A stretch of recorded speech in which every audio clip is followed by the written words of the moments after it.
Kung naghahanap ka ng isang subdivision na tahimik, maaliwalas at perfect para sa pamilyang gustong magkaroon ng sariling bahay sa Cavite, then this video is for you.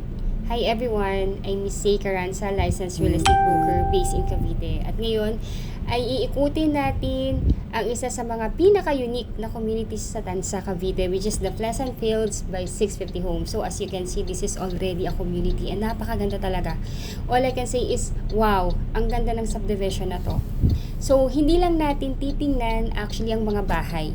Ipapakita ko rin sa inyo ang buong community, amenities, road networks, open spaces, at sasabihin ko rin kung bakit maraming first-time home buyers, OFWs at young families ang pumipili dito. Kaya samahan niyo po ako hanggang dulo dahil may mga informasyon akong ibabahagi na makakatulong sa inyo para magkaroon ng desisyon sa pagbili dito sa amin sa Pleasant Fields. Meron po kasing mga na-reopen na ready for occupancy po sa amin dito, which is 3 unit lang po yon. Which is number 1 is si Lincoln Townhomes, yung pinakamalaking model unit namin. And then yung ikalawang pinakamalaki, which is si Kennedy House model, yung mismong model house, for sale na siya. And then yung ikatlo po ay yung pinaka-affordable namin na si Nixon Townhomes. Lahat po yan pag turn over, complete finish, complete package na yan with house. So ayun po. So, welcome to Pleasant Fields. Mapapansin niyo agad na malinis at moderno yung entrance ng subdivision.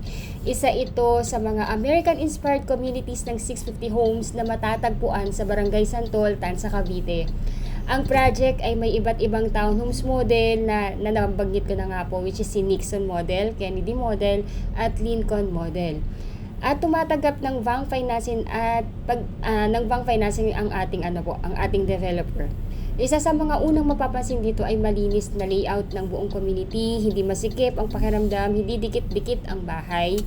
May magandang airflow at organized ang subdivision. Open spaces and wide roads, isa sa mga favorite kong features dito ay yung malawak na open spaces. Hindi lahat ng subdivision ay nagbibigay ng ganitong kalawak na breathing space.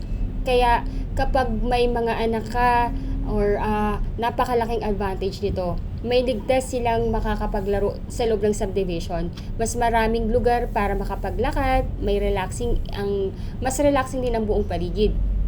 Makikita rin natin na ang lalapad ng kalsada na nagbibigay ng mas maayos na daloy ng sasakyan at mas komportableng pagpasok at paglabas ng subdivision. Ang community po ay dinisenyo na may malawak na roads at green spaces. Actually, yung main road namin is about 12 meters yung lapad niya. Then, yung secondary road is 10 meters. Imagine, napaka-generous ng ating developer kasi ang standard lang naman na nalawak ng kalsada, especially kung residential lang, is 6 meters, is actually 5.5 lang nakikita ko sa ibang subdivision hanggang 6. Pero dito 10 meters sa secondary road and 12 sa primary road. So ayun po, sa amenities, we have community hall, playground, and parks. Isa rin sa mga dahilan kung bakit gustong-gusto ng mga pamilya ang Pleasant Fields ay ang kanilang amenities. Meron silang community hall, may playground, fitness area, pocket parks, landscape, open spaces. Hindi lang ito yung subdivision na puro bahay. Hindi po. May lugar talaga sa bonding ng pamilya kasi sobrang daming open spaces. Napaka-generous ng developer. May mga lugar din para makapag-exercise kayo. May mga lugar din para sa mga bata para makapaglaro. Ito yung klase ng community na gusto mong lumaki yung mga anak mo. As you can see, napakaganda, napakaaliwalas. Location advantages, outside the roads and nearby establishment. Isa pa sa pinakamalaking dahilan kung bakit mabilis na ubos ang mga units dito ay dahil sa location. Accessible po ito sa mga pangunahing establishments gaya ng SM Tansa, Robinson, public market, schools, hospital, churches, and public transportation.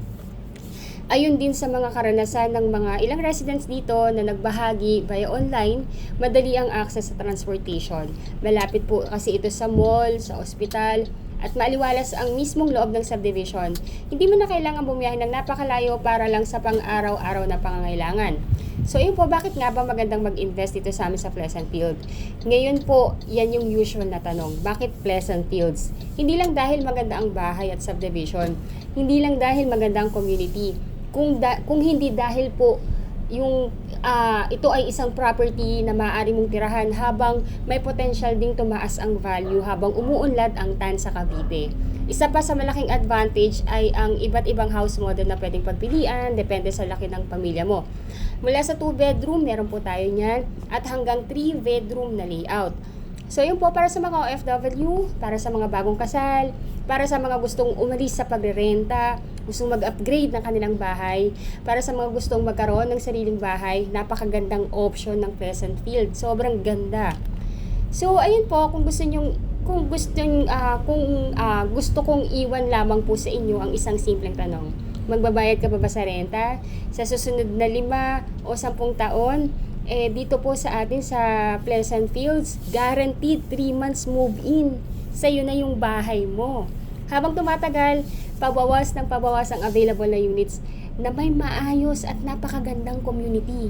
Kapag nakahanap ka ng gantong bahay na maganda ang community, accessible ang location, maayos ang developer at kaya ng budget mo, mas mabuting pag-aralan agad ang opportunity. Kung gusto mo pong makita yung personal itong Pleasant Fields, gusto mong malaman kung qualified ka sa bank financing o gusto mong malaman ang latest promos at available unit, message nyo na po ako.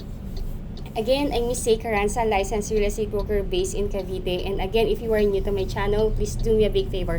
Please subscribe and hit the bell button found in the lower right of this video screen. Ayun po, so again po ha, meron po tayo ditong mga RFO, 3 units lang yung na-reopen at i-upload ko po yan dito. Maraming salamat and again, thank you so much and see you soon po sa ating tripping.